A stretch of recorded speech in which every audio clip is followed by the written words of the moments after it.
పేరు శ్రీహర్ష. నేను 4వ తరగతి చదువుతున్నాను. మొదట లెసన్ మా తెలుగు భాష. తేనెలెలుగు భాష, తీయనైన భాష, అమ్మ పలుకు భాష, కమ్మనైన భాష, భలే భలే మన భాష, ముచ్చటైన తెలుగు భాష.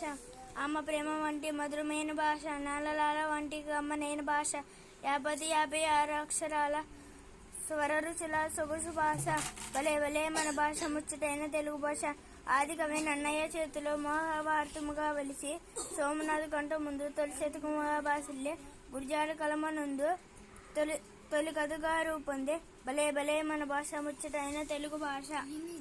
కందుకూరి కవన ముందు తొలి నవలగా రూపొందే, కృష్ణశాస్త్రి నవన ముందు భావ గౌతమై రూపొందే, సినారే కవనమున సినిగేయమై బాసిల్లే, భలే భలే మన భాష, ముచ్చటైన తెలుగు భాష.